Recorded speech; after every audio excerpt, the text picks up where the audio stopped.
Hello friends, I'm your MCP tutor and this is my first video of the channel. I hope you all like it, share it and subscribe it.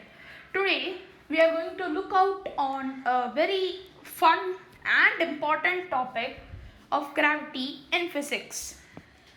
Now, in simple terms, gravity is just the downward force that pulls all objects towards its center. But it's not just that. As we delve deeper into gravity itself, we get types of gravity, and one major type in that is acceleration due to gravity. So, we'll be tracking the same topic in today's video. I'll be explaining what's that in a couple of minutes. And gravity was founded by Sir Isaac Newton in 1687, as you may all know that.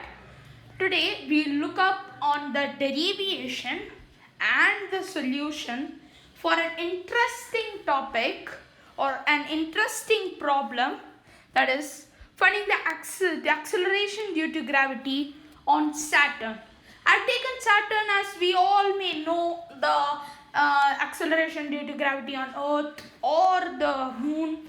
They are simple nearby objects or the objects we are living on. But Saturn is a completely new and also fun and innovative problem. So let's catch up and see what's in the video, finding that derivation and the solution to this problem. So here's the question, guys. As you know, the question is find the acceleration due to gravity of Saturn in meters per second. That is mentioned because the SI unit of acceleration due to gravity is given as meters per second squared. So we must, after figuring out the answer, we should add that unit there, and that is very important in the answer part. So first, what is acceleration due to gravity? Acceleration due to gravity is basically the net acceleration that is imparted to objects due to the combined effect of gravitation or centrifugal force. So that may be a clear image of what could be acceleration due to gravity. So now let's get into the formula part. So the first formula is the basic Newton's gravity equation. This equation tells us that the force of gravity acting between two objects is equivalent to the universal gravitational constant, which he himself found, whose value is 6.67 into 10 to the power minus 11 Newton meters per meter squared or kg to the power minus 2, multiplied by the mass of the first object. Basically, if you want to find the force of gravity between two objects, you already have the mass of both those objects. So multiply both their mass and the universal gravitational constant, whole divided by their distance square. So for example, I have two pens here. The mass of the first pen, let's say 1.5 gram, and the second is 2 grams. So we can find the force of gravity between them by multiplying their mass to the universal gravitational constant and divide their distance. If we suppose their distance is about 90 centimeters here, so we can easily figure out the force of gravity acting between those two. So from that equation we can derive the acceleration due to gravity equation, and that's how. Let me teach you about that. Now for acceleration due to gravity, it's fixed. It's kind of a constant. It can't change in our day-to-day lives. So we all know that the multiplicative identity is 1. So always and every time the mass of the second object should always equal 1.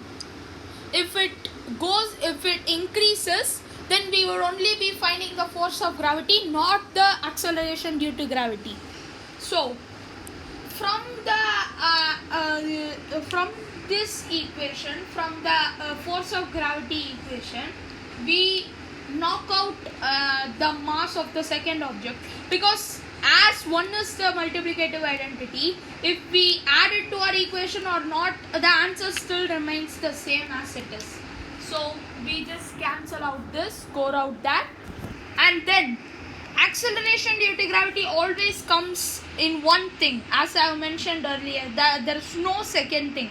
Even if there is that things, whatever the things unit is, whatever the things measurement is, it will always equal 1. So if we only have one object, we can't measure the distance of the same object. So we should take the radius of it instead of a distance and square it. So the mass of the second object is scored out, and its distance is scored out to radius square. So that's it about the derivation of this equation. So now let's get into our main topic, the problem. So in the problem, we need, or maybe we are given, the mass of Saturn and its radius. So from this equation, we can substitute these values and calculate the acceleration due to gravity in Saturn. So let's get into solving this.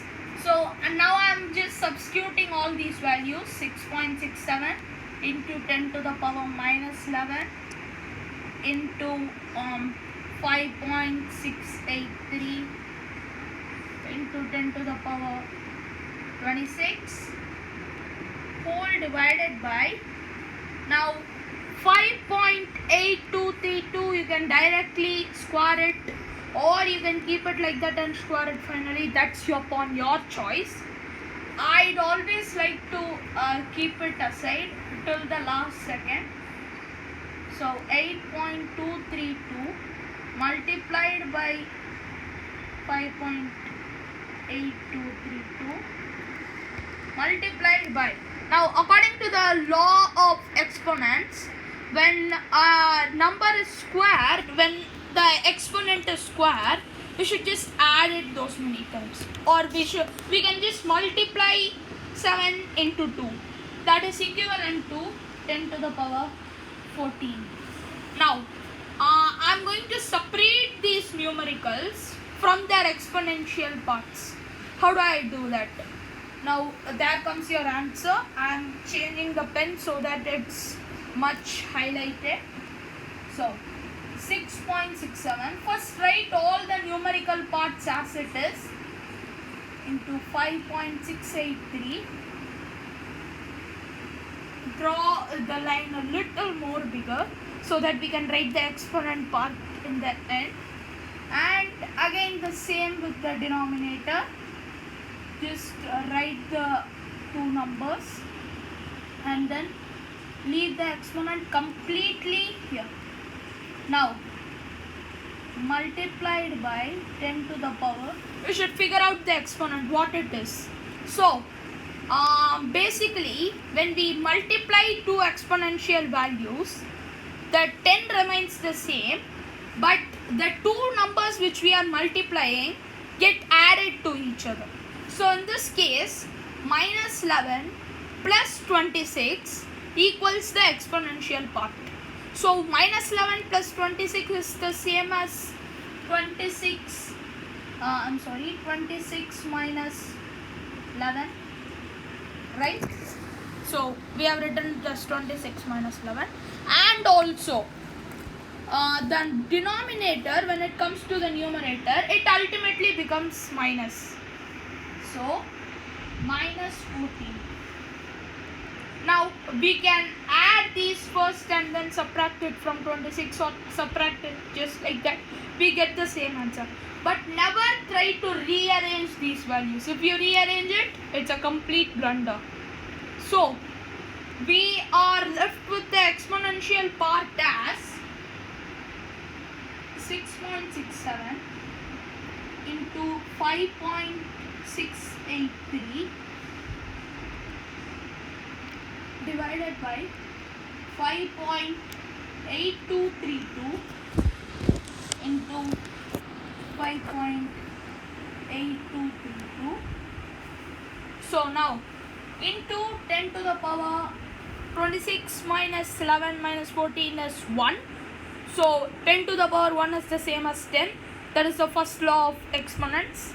If you don't know the law of exponents, I will be posting a video very soon. So now we are left with this. Now for me, I feel that multiplying or dividing whole numbers is a lot easier than multiplying or dividing decimal numbers. Now we can simply divide both these, multiply these first and then divide the whole thing by the answer of this. But I'd like to show the better and easier way, that is 6 point. I'll just rewrite the same equation here first. 5.683 multiplied by 10.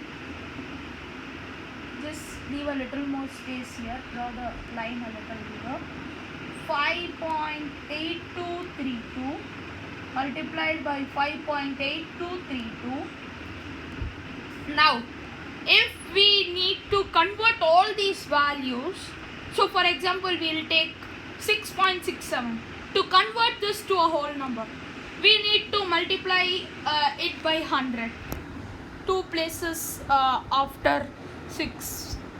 So now we need to score out the decimal place and put the value in the denominator's place, and that in the denominator's place, whatever we need to score out, what value we need to score out to make it a whole number, we should take it to the numerator's place. That's all.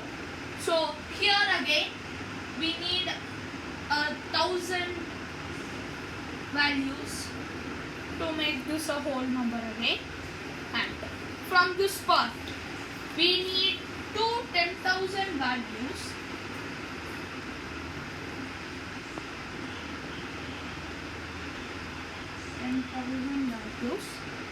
To score both these decimals off. So now we are left with this answer. We can simplify this a little more. So 1000 multiplied by 100, as we all know, is 1 lakh. Okay, so we all know that this is 1 lakh. Multiply these two, and also 10 multiplied by 10,000 is also a lakh, 1 lakh. So after multiplying these, we can just cancel these off, and we are left with just a 10,000. So next we can figure out the answer very easily. So what we can do is, the answer would be, we can calculate these answers. I'll be using a calculator, but if you are trying this question for the first time, I please hope that you do it mentally. You do it physically by your own, to never depend upon a calculator. So this is approximately, or the G is approximately, this is the sign of approximate value, the equal to 8.1 meters per second square. So the actual acceleration due to gravity of Saturn is 11. I have made a mistake here. I'm really sorry. It is 11.1. I made a mistake there. So the actual acceleration due to gravity of Saturn is about 11.08 meters per second. Of course, practical values may change due to any kind of value miserror or something like that. But 11.08 is pretty much 11.1. So, and we have also put an approximate sign here. This is the best we can do with this problem.